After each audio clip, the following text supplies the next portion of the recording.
broadcasting from the Unshackled Studios in Melbourne. This is Wilmsfront, brought to you by theunshackled.net. Now here's Tim Wilms. Hello and welcome to another episode of Wilmsfront. Tonight it is Wednesday, 9th of October 2019 at 7 p.m. Here in Melbourne. We're live on YouTube and soon we'll be in Entropy. Now I've got a very special guest with me tonight, twice elected City of Casey Councillor Rosalie Crestani, representing Four Oaks Wards. Welcome. Thank you, Tim, for having me. Now, you're a pillar of the local Casey community, but you've had a vast life experience. You're born in Western Australia. You're brought up and still are a devout Christian. You had mission work in the United States, Papua New Guinea and remote indigenous communities. You've worked in medical services support. You're a personal fitness fanatic, a small businesswoman and a proud mother of two. That's So right. you're first elected to the City of Casey in 2012. And then you joined Nalliah, did I say that right? Nalliah. Rise Up Australia Party, and became deputy president of it in 2015. You became a deputy mayor of the City of Casey in 2018. That's right. Rise Up Australia, you describe it as a multi-ethnic Australian patriotic and values party.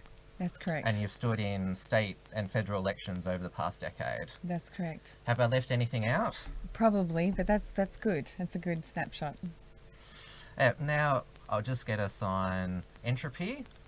In case you don't know what Entropy is, it's a YouTube enhanced software, which means you can ask Rosalie questions later tonight, and you can also send through super chats, which I'll read your comments out live on air. I'm just going to put the link in the chat,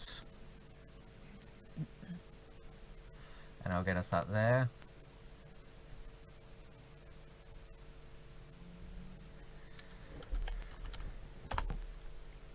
Now, you're my second guest in the studio, and we coordinated a bit better than my first guest, Alan Moran. I've decided when I've got somebody in the studio now, it's just going to be a full show with them rather than just going through the news cycle. I'll probably save that to Friday evening, where last week I did a double episode. Both I had a guest via Skype, and I also did a news summary. Excellent. So I will get to the news, but just not tonight. You'll be able to see the live chat from here as well. So there's the link to Entropy, so come and join us over there. All right, now, I wanted to talk about, as I promoted, the City of Casey. It's basically a snapshot of what's the demographic change in Australia and more multiculturalism. Now, the City of Casey, it's located in southern Eastern Melbourne. I grew up on the Frankston-Mornington Peninsula, which is near there, so I've had many family and friends from Casey. It's a rapidly growing and changing area. It was created during the Kennett council amalgamations. They merged the City of Berwick and Shire of Cranbourne. It takes in the federal seats of Holt, which is safe Labor, and Latrobe, which it's normally a Liberal seat, but it can swing to Labor like it did in 2010. Yes, that's right. And then it covers the state seats of Cranbourne, Narre Warren North and Narre Warren South, and also Gembrook. The main population centres are Narre Warren and Cranbourne, and Fountain Gate Shopping Centre. That's basically the central hub. That's where the council building is, where a lot of other things are. Most people know Fountain Gate as where Kath and Kim used to go shopping, but it's actually nowhere near like the sort of middle of what Kath and Kim represents as suburbia. That's right. Well, Kath and Kim, I haven't seen them there ever. No. Well, they filmed it actually at Southland. Oh, okay. Yes. Yes. Now, at the 2016 census, it said that it had a population, City of Casey, of 300,000, but you've just filled me in. It's now 355,000 residents. That's correct. So it's growing 10,000 people a year, and it's set to grow to 500,000 by 2040. Wow. So it's because I drive past there regularly. There's always a new housing estate saying this is the place, and it has attracted a lot of families because the birth rate is, well, it's near replenishment rate, 1.9 per family. And what I found interesting, 53.8% married. This is all based on the 2016 census. And obviously we've seen marriage devalued so much in the past, you'd probably say 40 years. Yes, that's right. But you have a majority married there. I was quite... That is encouraging, and it is true, and I completely understand those figures and why it would be. I thought it might be a little bit more, and we have a high migrant population there as well, and they do value marriage very much. And obviously, it's a high immigrant area. Place of birth, Australia is still the majority at 56.2% of residents. That's right. Then second is India at 6.0. Then Sri Lanka at 3.8. Your party founder and leader, Nalliah, he was Sri Lankan. That's correct. And Afghanistan, 2.9% as well. So it's fair to say that it's immigrants from the subcontinent that tend to settle. Do you think that's intentional? Yeah, well, I mean, I attend most of the citizenship ceremonies, and those figures actually represent what I see coming through the doors, and that is Indian first and Sri Lankan. There is an elements of Chinese that come through as well, but yes, definitely Afghanistan, and there's just a variety. UK shows up as well, but yes, high level of Indian that are coming into Casey. There was actually an article in The Age a few weeks back, I'm not sure if you saw it, talking about how the massive Indian settlement in Cranbourne. No, I didn't see that, but no, that's certainly, I'm aware of the high Indian population there. And more interesting statistic is the origin of parents. Both parents born here, 31%, but both born overseas, 53%. Well, it's interesting because myself and my husband, 3 out of 4 of our parents were born overseas. So it does, I mean, those figures are certainly there for sure. We are a highly multi-ethnic community. But it's not just, like, obviously, we looked at the places of birth, the subcontinent countries are most prominent, but as you mentioned there's plenty of European immigration there, new Australians, black, brown or white settled there. Absolutely. And it's also quite a religious place. 53% identify as some form of Christian denomination, 25% express no religion. Islam, which is obviously you pose the Islamization of the area, the adherence to that is 7.4% in the City of Casey. Yeah, so it's not surprising those figures. So the Christian element, I mean, we've been dubbed the Bible Belt of the South East, and we actually wear that as a badge of honour for sure. Those Christian representation, those values that are fostered there is certainly one of our greatest strengths. If I look back at subsequent councils and councillors, most of them are Christian and are Christian, and that's a snapshot, a representative of our community. Yeah. Now, let's talk about how you got elected to City of Casey Council. When did you actually arrive in the area? I couldn't find that out.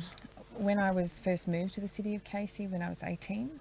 I've lived in City Casey and served for over 20 years, so elected and re-elected for 7 years, and so I've lived in about 3 or 4 suburbs of the City of Casey: Cranbourne, Endeavour Hills, Narre Warren, Berwick. So I've lived at Narre North as well, of course. So I've sort of gotten a feel for the area for sure. I liked how you described that without revealing your age. Well, I'm not going to give you too much. No. Oh, I didn't actually find that out myself, but it doesn't... I'm 45. I've got no qualms about that. There you go.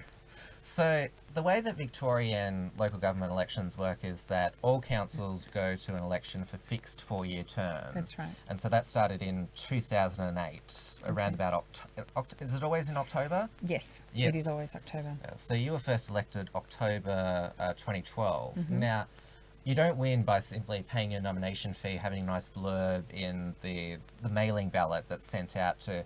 Because back in the early days, that's how basically I made my mind up, just reading the blurb. And basically who was promising to leave me alone the most, that's who I'd vote for. I'll have to remember that for the next campaign material. Because they all have their grand plans for how they're going to do things, and involves... Well, when they say they're going to do things, it involves using ratepayers' money. Well, yeah, this is it. Look, I'm a ratepayer myself, so I want to be responsible for the money.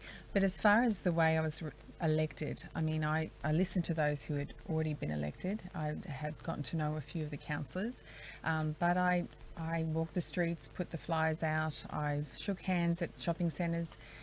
I did all those things and put up posters, had them torn down, put more up. So, look, I worked heavily, I raised funds, and I did it all without, dodgy Chinese campaign donations. Yeah, because the expression is campaigning your socks off. That's what you Yes. did. That's what you have to do to win. You can even lose and still you've still got to do that Yes, that's right. to even have a chance. That's right. And look, the preferences played a role. So the idea was try to get as many good preferences as you could. But I did it without dummy candidates. I'm really proud of that because I was told you can't win without dummy candidates. And I showed the opposite, that you can. That's quite uncommon sometimes. Somebody who doesn't want to engage in dirty tricks, but you still won. Well, I put it down to my faith as well, because I did say, God, look, I had this little tussle with God. I said, God, I can't win if I don't do this, this and this. And I felt that, my conscience was killing me if I put a flyer up the wrong area or did anything that was out of. But look, I think that's how I kept it clean. I actually also decided I was not going to throw mud at my competitors. I think that was important, that you kept it clean and above board, and try to respond to those who were attacking you, and I did. As long as you're confident in your convictions, you can fight back any accusations that's thrown at you, and that's what you've done since you first were elected. That's right. Well, look, I haven't always done well in some things, but I hope to think the community know I have their back. That's the primary concern, and so that I'm holding true to my convictions and living them out. Now, you quickly became widely known, just not in the City of Casey area, but you were on a few mainstream media shows for opposing local mosque developments in the City of Casey. Now, I just want to get clear your views on Islam and why you have them. So Yeah. First, I'll address, if you don't mind, why I'd oppose those mosques. And first of all, was the community told me they didn't want them. So as an elected representative, I was very clear that I had to voice their concerns. And that led to me moving recommendations to refuse, and oftentimes being successful. Views on Islam: I'm very against Islamic Sharia law. I think it's demoralising for both men and women, and I think it has no place in Australia. So I could go into greater detail, but basically I just want everyone who resides in the City of Casey and beyond to live in a safe area. I've made a commitment to the City of Casey residents that I would always aim to provide a peaceful and united city with purpose, safety and security. That's been my vision. So that doesn't matter if you're Muslim or Hindu or Christian, whatever you are, but you are to live with the values in which we espouse at the City of Casey. now the census only lists the top religions there. I assume that in Casey, being multi-ethnic, there's Hindus, there's Buddhists, there's Sikhs, Yes. and there's obviously they have their places of worship there. I assume there hasn't been any issues with those. There has, but I think the mosques have been the more concern for the community. And look, there's always been parking issues with a lot of temples and places of worship, but the ones you hear about the most are the mosques. And that's community members ringing me, emailing me, and I'm not talking one or two, I'm talking dozens, hundreds over all those years. Now, obviously, the media and your political opponents would like to portray you as some sort of lone nut, but as you mentioned, you were responding to community concerns. Were there other councillors as well? Obviously, you're the most well known, but other councillors who were heeding these concerns from ratepayers and residents? Oh yes, absolutely. And I did stand alone in 2013 with the first mosque application that was brought before us. But since then, there has been a unanimous opposition against a mosque in Narry North in 2016. There has also been the recent decision made, unfortunately, that the residents voiced their concern about the Nalliah North Mosque when they reapplied, and there was only 3 of us out of 10 that refused the mosque. So that is where the numbers lie at the moment. Now, as I mentioned in the introduction, you joined the Rise Up Australia Party in 2013, which was after you were elected.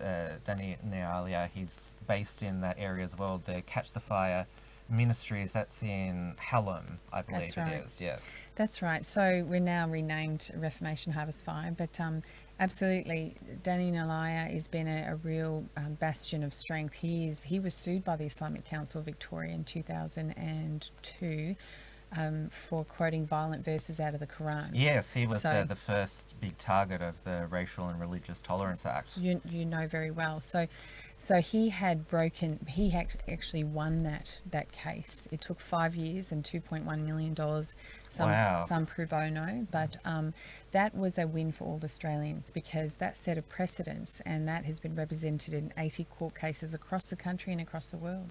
So look, that is something, it's given me the freedom in order to represent my community's views, because a lot of people fear for speaking out, but they empower me to be able to do their speaking for them. And interesting enough, being a voice of the people, I've only got them to answer to, and of course God. So I'm okay with that. I don't, people have tried to get me out of council and things like that, but the community made it very clear that they want me back in. So being that when the Nalliah North Mosque was first applied for, 3 months later, I was re-elected. And so it was fresh in people's minds that I was willing to voice their concerns on that particular application. And I know exactly what you mean, that people, they feel they can't speak up, and that's what I've noticed with a lot of my work with the Unshackled, and what I'm aiming to do is basically helping people to empower them to speak up, because a lot of the comments we get, it's like, wow, this is so refreshing. Yes. Like, I'm glad someone's saying this. Absolutely. I'm glad you're not of the left persuasion, because we've got a plethora of that. Can I just bring up something that back in a date that will be etched in my memory forever, and that is September 23rd, 2014. A lot of people have heard of Sydney Siege, but they've never heard or they've forgotten about the first ever Islamic State terrorist attack on Australian soil, which occurred at the Endeavour Hills Police Station, which is in the ward that I represent, but it also is actually only 5 minutes from the proposed site of this Nalliah North Mosque. Now that's where a young fella... Yeah, the Endeavour Hills one, I remember. He tried to behead 2 federal police officers. So, that was actually the first one before, and then 3 months later, the Sydney Siege. And we still hear about that in the media. But I never want anyone to forget about the risks that are associated with extreme and fundamental Islam teachings. And there was links drawn to the existing mosque in the City of Casey in Hallam to that young fella. So when that happened, it only firmed my resolve to represent the community on this issue if they had concerns about mosques. And coupled with that, and then there was the most high profile, the Sydney Siege in December 2014. That's right. And then beginning in 2015, that's when the Reclaim Australia movement was formed, which Rise Up participated in. Then there was Sherman Burgess. He became quite prominent in it, and he split off to form the United Patriots Front, which its centrepiece activism was opposing the proposal to construct a mosque in Bendigo, which has just broken ground recently this year, and Daniel Andrews has given it a few $100,000. But that was, like, people say that they're all outsiders, but it was, like, I've spoken to activists who are still in Bendigo, and it was a local groundswell there, and the people that came were from outside were basically like, yeah, we want to help you protect your town as well. We don't want what's happened elsewhere to happen in Bendigo. That's right. I emceed most of those rallies, and I was at that Bendigo Mosque rally with other patriot groups. So Rise Up had a presence there. Daniel Nalliah, he spoke as well. So absolutely, it was, that groundswell support was evident. We had quite a few contacts in Bendigo as well, so we do know that there was local support. And this was the beginning of, I'm coining a new term tonight, the swastika terror, which is where the left and the media, they started to believe that the Nazis were coming back, and they still believe this to their day. I noticed just on Twitter every now and then, Nazis is trending. They're concerned about new Nazis, and it's just on around all the time. Like, I've copped it a few times. Yes, I bet you have. Look, the best defence for that so-called label that we were trying to be painted with was Daniel, the colour of our president's skin. He's black, and he says he's black. So, you know, I've got Jewish heritage, a small percentage of Jewish heritage. There is so many different ethnic groups in our patriotic, in our Rise Up Australia group, that it is its own defence. And look, you know, there has been people that have turned up to a rally with a swastika once or twice, but that would be a very small, rare minority rather than the feeling of the crowd. So I've made it clear when I was at emceeing, I said, we don't believe in Nazism here. We don't support racism. So I made it very clear when I opened these rallies that that's not what we're on about. But of course, the media didn't show that, did they? It's interesting in the current, not just the Extinction Rebellion protest, but the other ones, they have the hammer and sickle flag as well, and that should be treated just as offensively as a swastika. That represents a nation that killed millions. Well, look, anything that's that's explicitly racist, of course. Now, as I mentioned, you got re-elected in 2016, and obviously you had a lot thrown at you, but because you were seen as the voice of, well, it used to be called the silent majority, but Scott Morrison's coined the term now, the quiet Australians, which I think is actually a better one, because it describes how quiet Australians, they know how they want to live. Australians basically just want to be left alone, raise their families, but they won't be so quiet occasionally. That's right. Look, Australians, as I see it, and particularly I've come to understand people in the City of Casey, they're fiercely protective of their area, but they do want to just get on with their lives, raise their kids, go about their work, you know, have a barbecue once in a while, and watch the footy and play footy too. I love Australia. I think we're a great nation. I find that it is unnerving sometimes to think, am I actually doing the right thing? Am I saying the right thing on behalf of the community? Because sometimes they'll be quiet on certain issues, but then when it comes to a vote, they will be with you. I mean, I've been sent many emails and that over the time, sometimes more than others, but you think, am I doing the right thing? But they assure me that yes, absolutely, they want to protect the community just as much as I do, and that's what makes this community great. I mean, it's shown, for instance, in our military. It's shown in history when Australians go to war. Anyone knows that if you go to war, you want an Australian with you. They're good fun, but they'll go and fight with their life. They will lay down their life, and they are fiercely protective of each other and their friends. So, having said that, what's Anzac Day attendance like in the City of Casey? Look, from what I understand, it has been a slow grow from the 80s. It had a resurgence really in the early 2000s, and I've seen it grow, and I've attended the dawn services at the City of Casey in my capacity as Deputy Mayor and Councillor, and I've seen them grow into thousands. I mean, I'm so impressed that people are actually showing the honour the Anzacs deserve. I mean, we're just about to celebrate October 31st, the Battle of Beersheba, over 100 years ago. And the light horsemen charged Beersheba and took that key stronghold, which ultimately helped return Israel back to the Jews. So I had to put that in there because that's pretty significant. Yeah, well, that's good to hear. It is Yom Kippur today. Oh, is it? Yes. Yes. Now, obviously you mentioned there that they're very protective, the residents of Casey, of their lives, and yeah, they want to protect their community.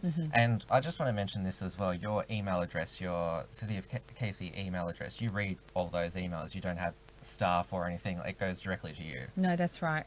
In fact, I welcome everyone to write to me. directly if they, obviously if there's issues that they can't sort out through other channels, through customer service and that, they write to me usually on the too hard basket issues. So that's where I get involved, and I step in and see if I can do anything to be the conduit between them and council. Look, I don't have a PA. We do have councillor support staff, which is great, and we do have a great executive management team that we can draw upon for their skills and that. But yes, I do answer phone calls. People are a bit shocked. I can't believe that you pick up the phone and answer my call. I said, well, I should. Fit it in amongst everything, but yeah. Yeah, and councillors, they're part-time. Yes, that's right.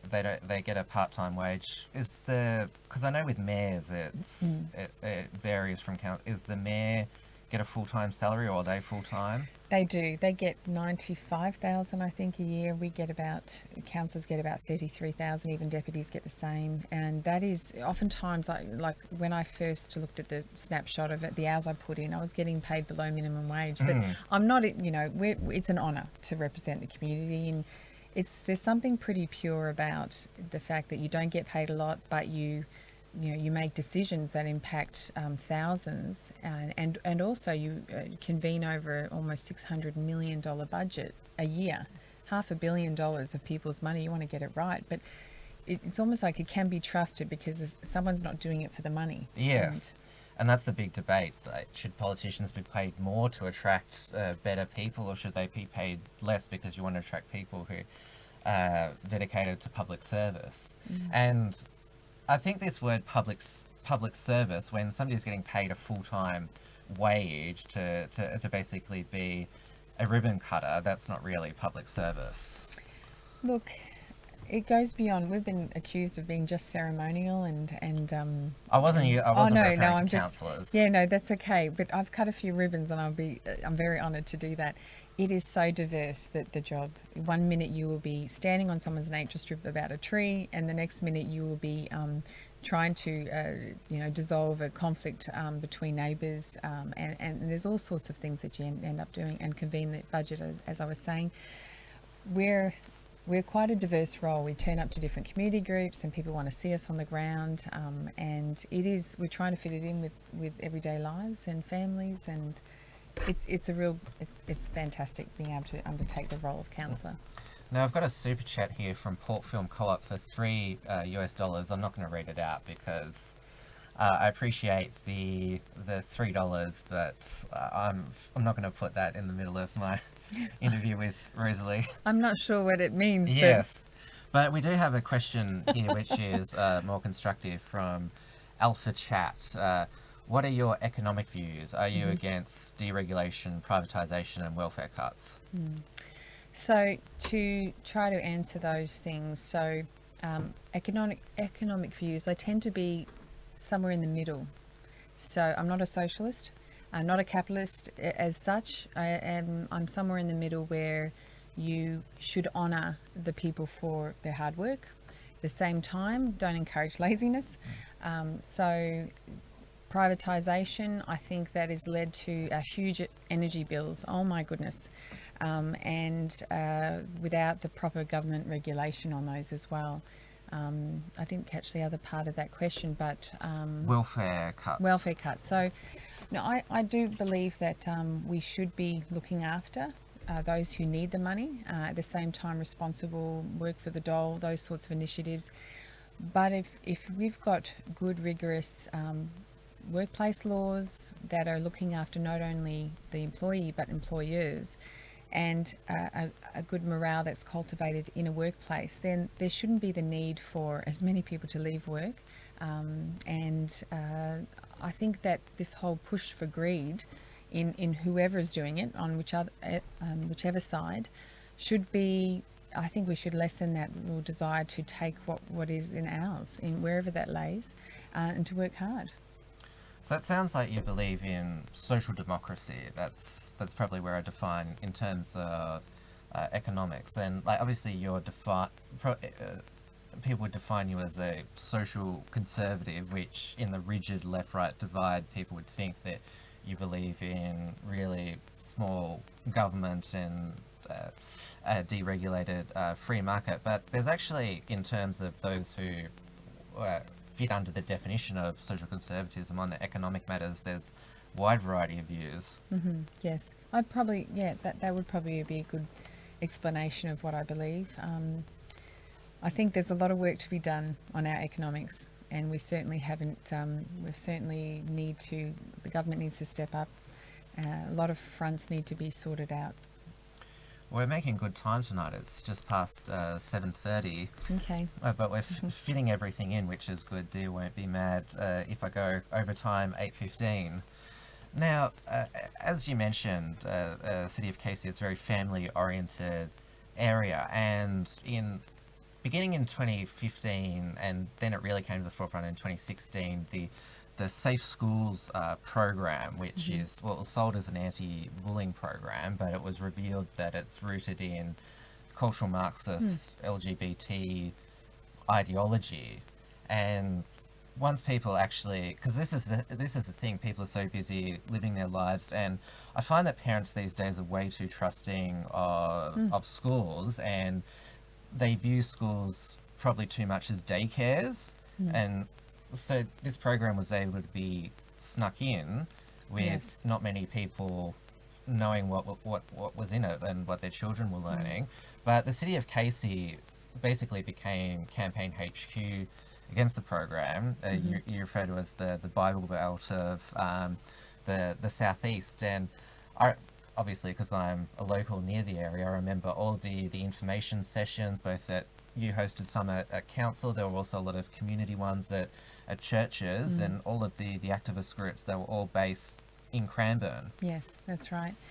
Well, I think there's two groups that are responsible for this whole madness, and that is the madness of the actual curriculum itself, and that is, of course, the influence through the State Education Department and the imposition on schools to adopt this program, and the also rewards to do that, and giving them money to actually run these programs. So I didn't think anything was wrong with our anti-bullying programs before this sort of madness got introduced, and I hate the deceptive language, safe schools, where it's extremely unsafe, and they've tried to politicise a small section of a demographic, the LGBTI community, in order to shove it down people's throat. Now, Tim, if you don't mind, I want to rewind back to 2014, and that is when I spoke up about the promotion of homosexuality at the detriment of heterosexuality at council.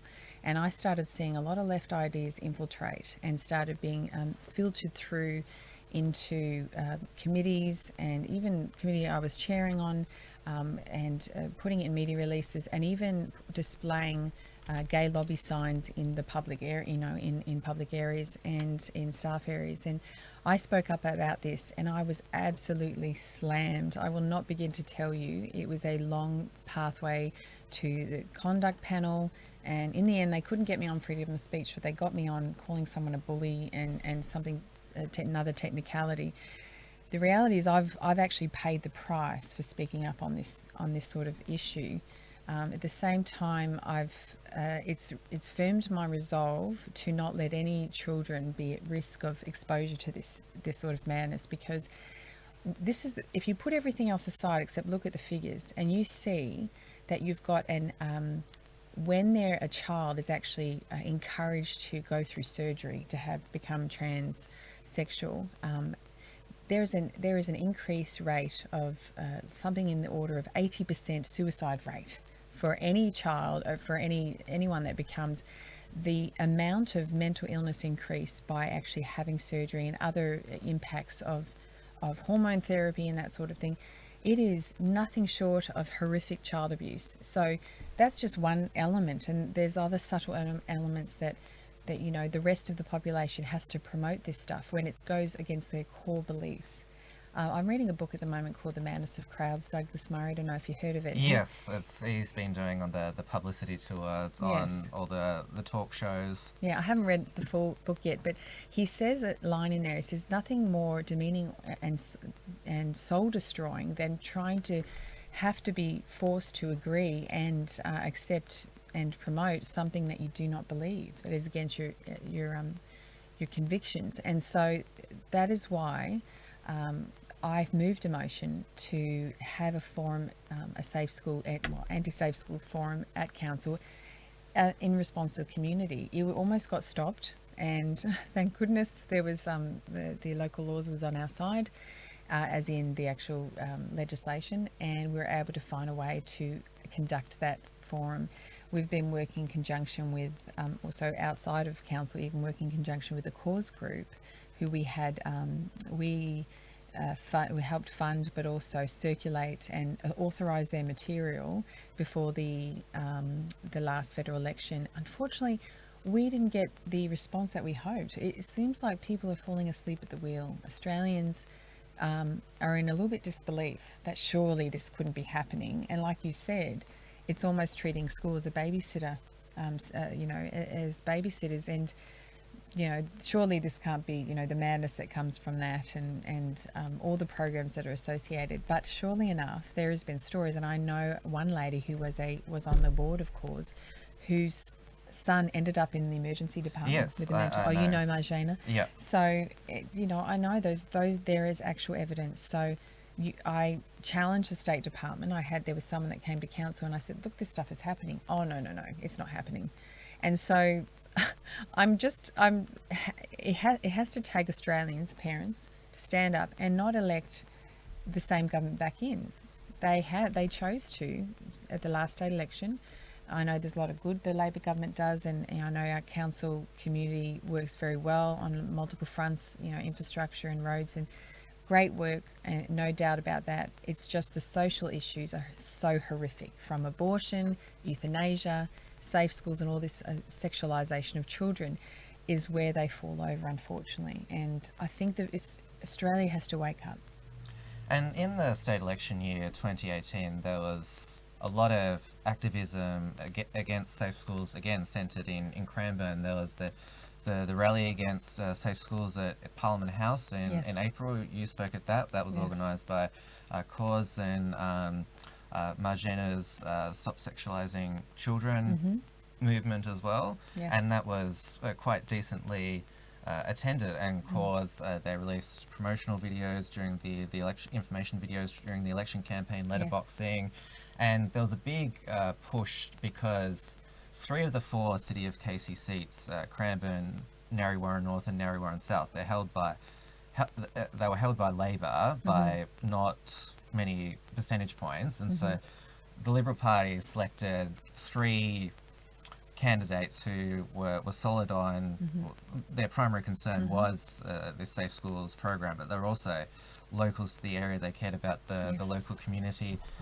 There was Susan Suri in Nalliah South, Nalliah North, Vicky Fitzgerald. I saw a lot of the information things I was at as well, and also Anne-Marie Hermans in Cranbourne. I saw her at a lot of these events as well, and they, to use the expression again, campaigned their socks off. They were door knocking.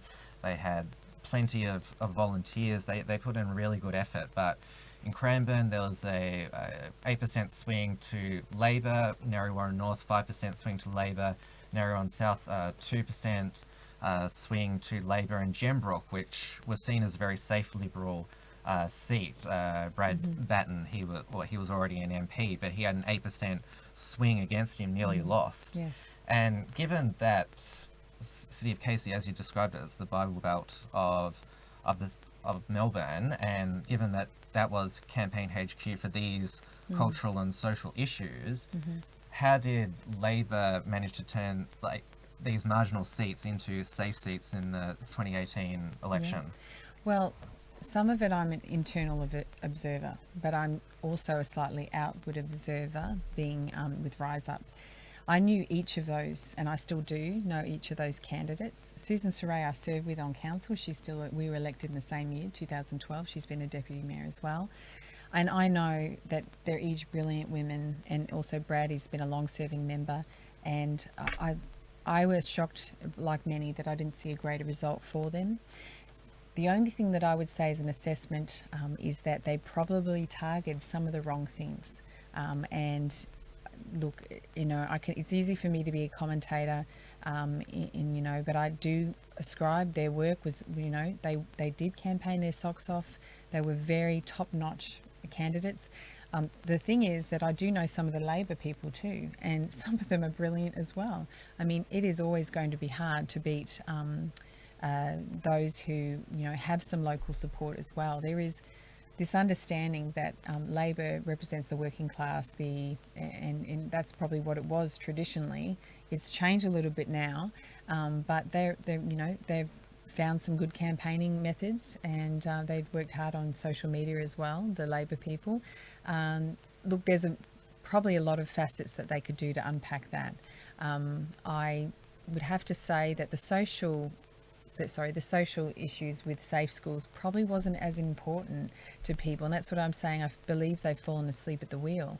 Australians have, and not taking this as serious an issue as what those candidates were, and rightly so.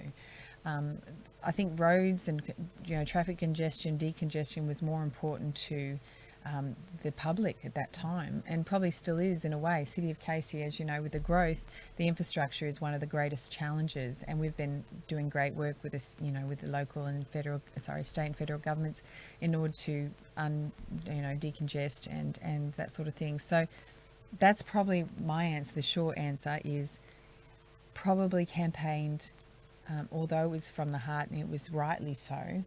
It wasn't what the public was most concerned about, unfortunately. And that, in a way, it's disappointing in that way. But I think, though, if you're in a position of power and you have the influence and the power to do something about children's vulnerability, and you don't, I'm getting a little bit emotional about this, there will be flow-on effect, there will be repercussions, and I don't mean that in a threat or anything. I'm just saying you reap what you sow, and eventually there will be people growing up probably suing certain people, saying this was shoved down my throat at safe schools, and I have been turned out like this, and I blame the state government of the day. And I don't know who they'll be able to sue at the time, but I'll just say that if you look, Tim, I've always said you can't polish a turd, and they've polished a turd with safe schools. Yeah, which is, well, you have to give them credit for doing something like that, but even though it's quite abhorrent. But I have a similar view to you in that, because I mentioned that parents are so disconnected now, and they see these stories about what's actually in safe schools, they skim through it, and it's like, oh, it can't be that bad, that's probably just a beat up. That's sort of their attitude. And because there's so few parents that are fully informed, and this is speaking to various people, the principals, school administrators have been very good at just sidelining them. They're just a fringe person, don't worry, everything's under control here. That's right. And the problem is we have a high migrant population who have lived under communism. So they understand what it's like to live under a system that tries to take rights away from parents and sort of take the children off the parents in a way, and indoctrinate. And this is this same sort of underlying Marxism, which is obviously the groundwork for communism. And so how it's evidenced is, taking the kids with, don't tell the parents we're going to show this movie, or don't, and it's really quite horrifying. I want to know what my kids are watching. I want to know, so I can, and I may let them watch certain things, but I want to be able to educate them at the same time, so that they say, look, this is what someone believes, or this is way. But as a parents, we should be informed and have say. But if you are targeting primary school children, the gloves are off. I'm coming for you, because you leave the children alone. You leave the primary school children alone and let them grow up. Let the parents do the work. As we've seen, like with the 2018 result, it's going to be a long, slow process, because this is something that's been 30 years in the works, if not more, or at least many decades in the works. And so it's very hard to, because they've captured the education system as a whole, from the department, teachers' unions, and so it's a much more bigger fight than just one state election cycle. If history goes on the way and future goes on the way that recent history has, I'm afraid you're probably right. I hope to think that there will be some, circuit breaker. I hope that there's a number of circuit breakers. It may be we have a fallen economy where we're in a different environment than we ever will be, have been before. It may be a huge crisis on our soil, that it will wake the people up and saying what is it that we're fighting for? What are we valuing? What is our identity? And our children, collateral damage in our, distractions. So I hope that that's not the case. And I'd like to do something about it sooner rather than later. I'm chewing at the bit to be able to do, and that's why I take up every opportunity to talk about this. Tim, thank you for truly giving me an unshackled environment in order to speak, because there's been so many that have tried to silence me on this issue. And but yeah, I hope there's hope for Australia for sure.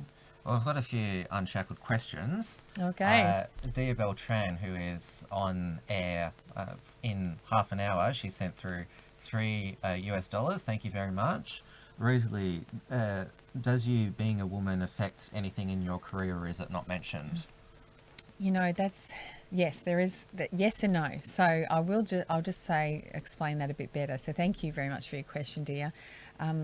So as a woman, it's been fantastic that at council we're actually almost genderless in a way. And why I say that is it doesn't often come up. It rarely comes up. I see a fellow councillor as just that councillor and what they stand for, and and the issue, rather than the actual person and what set of genetics they've got. But when I say, for instance, citizenship ceremonies, and it's very rare because most people are just brilliant, but you'll get the odd Muslim man that will refuse to shake your hand because you're a woman, or I can't take this from a woman, or I won't. I've had someone say to me, oh, look, I rang the male counsellor 4 times, but he didn't get back to me, so I'm ringing you now. I said, oh, great, thanks. I'll get it sorted out for you. Doesn't matter if I'm a woman or not. But overall, I think people are pretty good. In fact, I think that City of Casey residents actually like to have female counsellors. Now, I'm not interested in the gender politics, but they probably think we're going to be less tough, as in we're going to be a bit easier to talk to. And sometimes, look, I don't know, there's some very diplomatic male counsellors, and I don't think gender really plays a role with our group. Well, there is the expression a woman's touch. They're known as the gentler, more caring sex, but they can also be very feisty as well.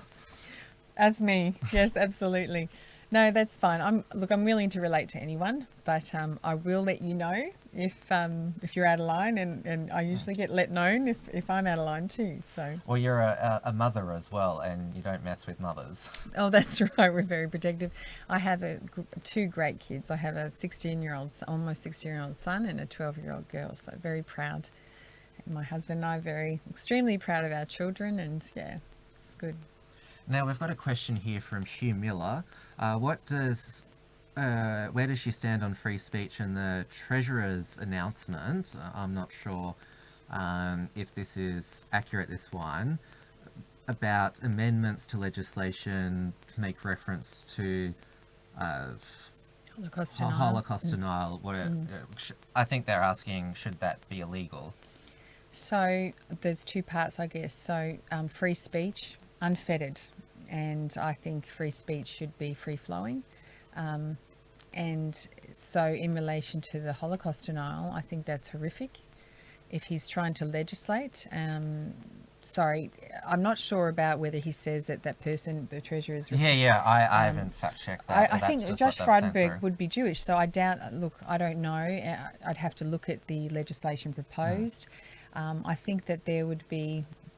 If someone wants to say that the Holocaust never happened, then I think they should be questioned as a nut. There's too many... I've met too many survivors. In fact, I attend every year a Holocaust remembrance ceremony, and I meet a new survivor. In fact, last week I met a survivor, and she's 94. I'm going to go see her tomorrow. She's an artist. These people have stories, and they're genuine, and they have the scars to prove it. So, look, to be able to put into legislation to lock someone up for saying a denial, I would probably be against that, only because it would probably open the doors to lock someone up on the opposite end too. So, yeah, I do believe in free speech. Yeah, I'm a free speech absolutist as well. And, for example, social justice warriors, they can believe whatever they want to believe, but if they're blocking traffic like they're doing this week, that's not free speech. That is... Yes, I agree. And it's interesting because I was talking to some state politicians who came to citizenship, for one fella at least, and he said there was unanimous support, except for the animal justice, about the whole, vegans charging farms and bullying the farmers and trying to block the abattoirs and that. I mean, the thing is, you can have your views, but when you start bullying, when you start inhibiting someone's free flow of movement and start threatening their farms, I believe in gun ownership in that way. Now, I don't mean, I just shocked you, Tim. No, I don't mean shoot the gun at them, but I'm saying you should be able to protect your farm and businesses. And no, don't block traffic, that's for sure. There's no way to do it. Well, Carrie-Anne Kenley, she's in trouble again today because she just suggested using Extinction Rebellion protesters as speed bumps and don't feed them in jail. Oh, God love her. Yes, that is extreme. But look, hey, I do believe in free speech. So whether or not it's helpful, we'll see. Now, I want to talk about Rise Up Australia. They didn't run in the 2018 state election. You were the lead Senate candidate at the 2019 federal election. The party has chosen to voluntarily deregister now. So can you explain the reasoning behind that? That's right. So we did decide to voluntarily deregister, and there's a number of reasons for that. We have believe we have met our goals. The greatest goal we've met is we've pastor who I know is Apostle and Prophet Daniel Nalliah. He said that by 2020 we'll have a born-again Prime Minister who represents Christian values and will fight for this nation. Now, that was said way before anyone think that was possible. And so, and of course, he was elected and he rose into prominence and he took the leadership. And we know now that he will be the leader next year. And so that sort of brought to our goals a real resolution. We still inform on policies and advise, and we do have lobbyists and activist sort of roles still, but we believe that we need to, obviously legislation change, making it a little bit harder for preferential voting to allow for a minor party, the likes of motor enthusiasts, to get in, and that, and of course that plays against the situation. We were hoping that there would be another sort of minor patriotic group to get in.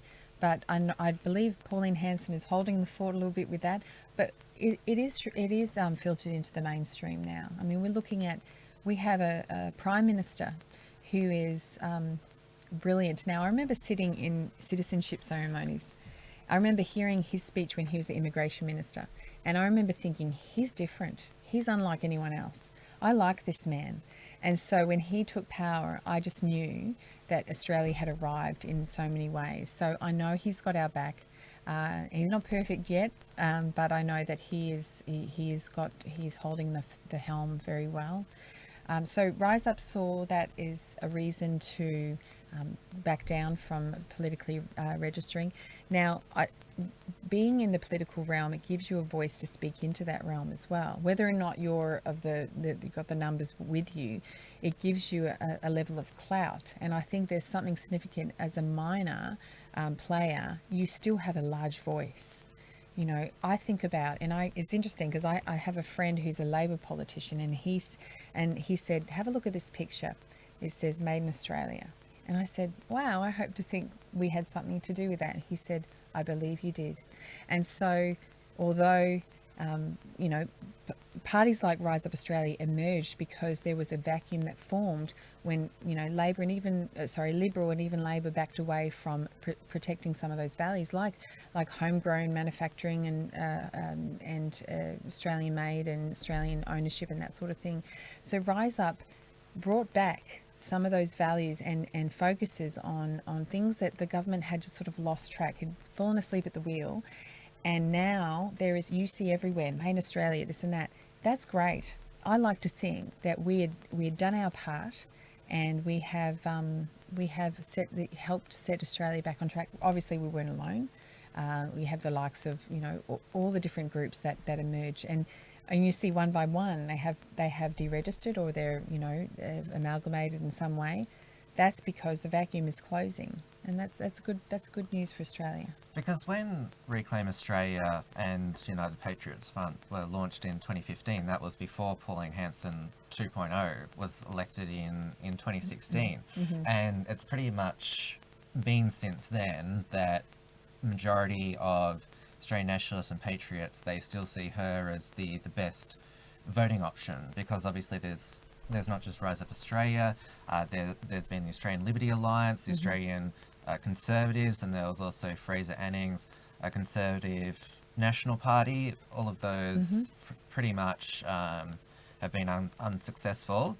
I'm not sure if they have much of a future, or Australian Liberty Alliance have changed to Yellow Vests Australia, but you can still do a lot as an activist, which you've said Rise Up is going to still continue to do. And Yes. you can actually do quite a bit as an activist, rather than, because you can get support from anybody, while if you're a political party, everyone only has one vote. That's right, absolutely. I hope we can continue informing the public, and we play into many voices that are speaking. We've helped contribute to the debate and the discussion. We're proud of that. So look, there has been this change of landscape. It'll be interesting to see what the next election holds. So, well, Labor, the commentary now is that they're down in the dumps. They don't know what they're going to stand for anymore. And I think Scott Morrison, before the election, especially after the Christchurch massacre, he was very sort of apologetic to playing to the ABC and the project. I remember he sat down with Walida Ali, which didn't impress me much, but he's definitely with what's being called a Trumpian victory. He described it as a miracle. He definitely feels that he has the confidence, and because he coined that term quite Australians, that he can realise his true self, and he is being more patriotic himself with his speech to the Lowy Institute last week against globalism, talking about the unaccountable, unelected United Nations, which is just in the news today. They might be close to being broke. wow, that's good news. Yeah, and saying that democratic sovereign nations are the best placed people to make decisions on behalf of the people who voted for them, which was very refreshing. And I think it's great that he and Trump have become quite close. Absolutely. That's really great news. Look how much Trump has done, even though he doesn't get credit for it. No. And the runs are on the board. This man has been brilliant at turning the nation around. I don't know if you remember, I think it was in my bio, spent 7 years in America. So I love the American people, the culture, and I've got a real heart for them as well. So seeing them diminish under Obama, it was heartbreaking. And so Trump was there. I mean, I don't like to use the term savior, but he really did turn the ship around for them. And for him to turn around and encourage our Prime Minister, this is a great alliance. And I believe there's more in the alliance, like Boris Johnson, possibly. Oh, well, Trump did describe himself once as the chosen one, which Wow. he's good at, I think, just triggering his critics into, because that's the other thing that's happened. You talked about how the Americans, they felt destitute, but now it's the elites in the United States, they've become unhinged, and CNN, MSNBC, the main two establishment media networks, they're just sporadic all over the place. Yes, that's right. Well, look, I think if Trump has good advisors around him and tries to keep them grounded, but that's just like any of us, I think. But in your position, when there's a position of you're a world power and you're a leader in that world power, for sure. But you could see through the everyday news stream, they are spitting chips that he is in power, and it's becoming ridiculous that every second article is trying to tear down Trump, and without the grounds for impeachment and all that sort of stuff. But yeah. I noticed the same's happening with Scott Morrison at the moment. There's all these articles popping up about he's got a friend who believes in QAnon, and referencing his pastor friend Brian Houston, what went on in the Hillsong Church, and then there's another rumor I won't mention in front of you, but just shows how desperate they are. And as you talked about how Scott Morrison, he's born again Christian, he is a proper Christian. I mean, obviously Kevin Rudd, he said he was a Christian, but actions speak louder than words. But you only had to see Scott Morrison in his local church. He is really serious about his faith. Look, a big key indicator is if someone is still with their wife since they were 17. And, you know, I know marriages can be interesting, but that's a great indicator. He's a family man and very committed. So it was good to see. And, yeah, he's attending church, and I'm grateful we have someone like that. We have Prime Minister Morrison, and obviously President Trump is a committed family man as well. So, look, you know, and I wonder if these news articles are actually emerging because of the close association with Trump, and, you know, the fact that it's evident that they are growing closer and, you know, strengthening the alliance between the nations. So, you know, and it almost becomes like a crying wolf. Are we paying much attention to these news? Because, you know, they're actually, I know that perhaps people who aren't heavily involved in research may not, may just sort of swallow the news cycles, but I hope that people can see that perhaps if someone's getting teared down so much, and there's sort of fruitless claims, and they still stay in power, and they don't have people, you know, they're not been able to take down, I wonder, are they actually at fault? I'd suggest no.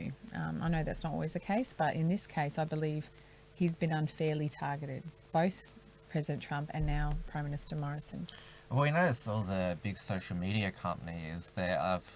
I'm not sure if you and Rise Up have had problems with social media over the years, but you can't even Google the news now because it just spits out all CNN, all this anti-Trump stuff, where they just say Joe Biden's innocent, Trump is corrupt and guilty, end of story.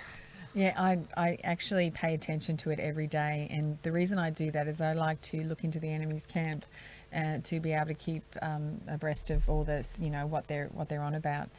So look, I think that there is news outlets like Unshackled that you can get the real news, and certainly you've got to go digging for some others, that's for sure. So, but I encourage the Australian public to stay informed and just go dig deeper. Usually, though, the mainstream Australia are actually quite conservative in their values. Believe it or not, I do truly believe that, and so we have a Prime Minister that's representative of, you know, of mainstream Australia. Absolutely. Now, I want to talk about the future of the City of Casey, because there'll be more people who will settle in the area. How do you... it's out of your control, obviously, as a local councillor, but it's the federal government that sets the immigration quota. They've brought it down from 190,000 to 160,000, which is it's slightly less, but like they're all going to your area. So do you have, what's your opinion on it overall? Yeah. So immigration's important to Australia, and, you know, it might be different to some others, but I do actually support migration. I think it's great. I don't support mass migration. I think we should be, you know, screening people, especially for crimes, and to ensure the safety of this nation. The City of Casey is such a great success story. We have 150 nationalities residing in our borders. There's 8.1 people per hectare, so it's still getting populated. The challenge of living together, 150 different nationalities, how is it working really well? I've got a couple of theories, and I have a couple of actual evidence as well. I'd like to say it like this. Now, we have, you know, the Sri Lankans went through 2 bloody civil wars very recently in history. I know quite a few Sri Lankans, and we have a high Sri Lankan population. There was only 3 ethnic groups involved there. They're at each other's throats. There was obviously religious overtones, but it was ethnic lines. And Tamils. The Tamils, that's right. And so, but the 3 ethnic groups within that country, and, you know, you've got 2 ethnic groups in African nations that are tearing each other apart as well. What makes 150 nationalities actually get along in the City of Casey? And I'll tell you this, it is a place where they come for, it's a safe haven. It's a place of peace. That's how we've tried to cultivate that. Now, I know we have some social challenges that have come and gone, and how to get along, and that's just everyday people living in close proximity. But this is the thing, we have an underlying common ground of respect and valuing of family, and you want your children to grow up in a place of safety and peace.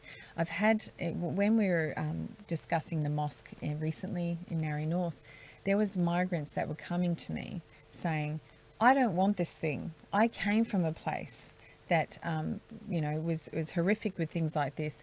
I came here, the City of Casey, to get away from that. I wanted to come somewhere safe, away from it all, in a part of the world that was safe and secure. Even Muslims have come to me and said they don't want these things. So they want to live in peace as well and escape the country of origin that was under such oppression in different ways. Chinese have conveyed to me how peaceful it is here, away from communism. I've got Romanian friends, dear friends that are in my inner circle.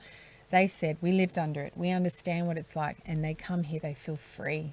And so I'm fiercely protective of City of Casey, and I will say that I will fight to the death for their protection, because I believe that we have to keep being vigilant and making sure that if there's any threats, keeping a sword in one hand and building in the other, just like Nehemiah in the Bible. So we have to be careful that we don't lose that peace and freedom. We've had, there was a spate of home invasions, a few of the different gangs and that. Those have moved on overall. We've had some crime issues, and of course the Victorian Police have responded really well. State government funded some more policing, which has been great, and we have some great enforcement services in there. So it has improved there, because Cranbourne was particular African crime hotspot, and so there is quietly things being done about it. That's right, and even Fountain Gate has been in the news a little bit as well. But I go there with my kids at night, and I don't feel unsafe. And it's just this sprinkle of spots, and that's just like with anything that you hear. You might hear the snippets here and there. Overall, I think we're great. One of the greatest concerns that I have, that I know the stats represent, and that's the issues with domestic violence and alcohol, fuel violence. We've done some work on that to try to limit the amount of outlets and that sort of thing. So there is other issues that obviously with 355,000 people, there's always going to be those challenges, and throwing alcohol in the mix as well. Because I noticed the federal member for Latrobe, Jason Wood, Liberal, who was just re-elected. He's now the Assistant Minister for Multicultural Affairs, and obviously takes in a lot of the areas, and that's the crime in the area. That's something he wants addressed as well. He's a former policeman himself. That's right, and he's also counter-terrorism as well. He's done as well. So I really respect Jason Wood. I get along quite well with Jason, and I can see he fights very hard for his community. So, we have the likes of Anthony Byrne, member for Holt, the Honourable Anthony Byrne, and he's actually on the deputy chair of the National Security Council. We have, we've got people from both sides of politics. He's actually quite conservative, Anthony Byrne. Yeah, he is. He's very conservative. So we just say he's really a liberal dressed up. But no, the works of Anthony Byrne, the likes of Anthony Byrne, he fights very hard, and that's why he stayed in for so long as well, because he does fight very hard for his community. Jason Wood, and there's Gillian Hill is in the north as well. He's Labor. I haven't had much to do with Gillian yet, but look, I think there's possible to work with everyone if you can, and the common ground of safety is something that no one disagrees with, and so that's tripartisan even, that will cross all political lines. Now, I'd say you're one of the most successful patriot politicians in Australia, and based on what you've said there, you haven't been outcast or be made a pariah. You've had constructive relationships with people across the politics, but you've never compromised your beliefs. And so for those patriots who would like to get politically active, what advice would you give them? Yeah, well, thank you, Tim. That's nice. I don't always think of myself like that, but I would say the best piece of advice is to respect those who are already in leadership, wherever their seat resides. And the thing is respect for authority has diminished, so we need to acknowledge and respect those, whether we agree with them or not. Be very respectful and positive towards our Prime Minister, towards those politicians who are in power, whether they're not our first choice or not. And, we can call out their policies as perhaps, detrimental, but don't attack the person. And I always look to the humanity of someone. So I know, for instance, and I even met Daniel Andrews a couple of times, and I told him to stop safe schools and everything, but I still respect the seat, and so he's been, any of us, we're in position of power, and that includes our colleagues. There's some that just rub me up the wrong way occasionally, but I respect their seat because they were elected democratically, and they represent the hundreds and thousands of people that represented them. So having respect for them is having respect for Australians. So as far as how to continue to be successful, I think to be honest, to hold true to convictions, and do it for the right reasons, and don't back down. Don't back down, and get rid of your fear. I had to get rid, and it's been a slow process, but to be bold, and because there's this lot of, what if they don't accept me? And when you said that I haven't been outcast, well, that's not entirely true. I have suffered under sometimes isolation. Oh, I forgot to invite Councillor Crestani. Oh, didn't do that. But that's okay. You don't take it personally. You say, okay, they had their reasons, and you try to be as respectful as you can, and try to get on with it. And that's what I would say. Get on with it and move past the angst as quickly as you can, and move forward to the next victory, and even the next loss. Take it on the chin, and keep working hard. So, Yeah, well, that's nice advice, and we'll see how many absorb it. It sounds like you could be a good mentor as well. oh, thank you. Well, you too. Oh. Yeah.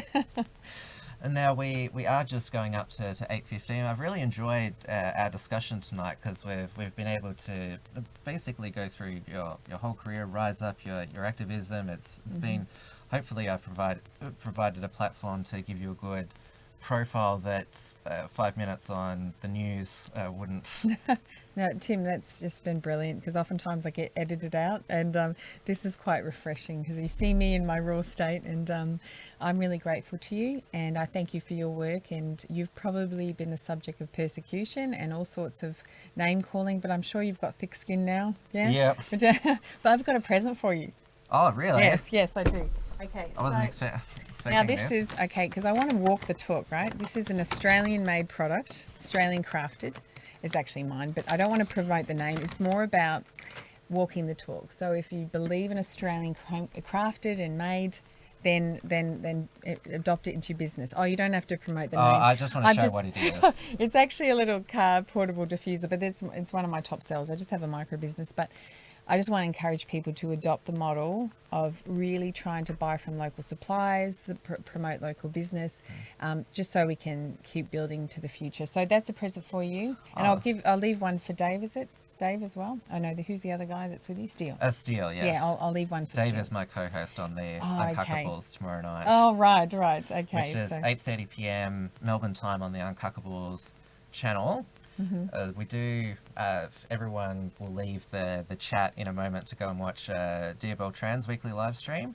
She's got Carolee Smith, who used to be Halal Choices. Now she leads Binary Australia, which she's basically advocating that there's only two genders. That's basically a job now.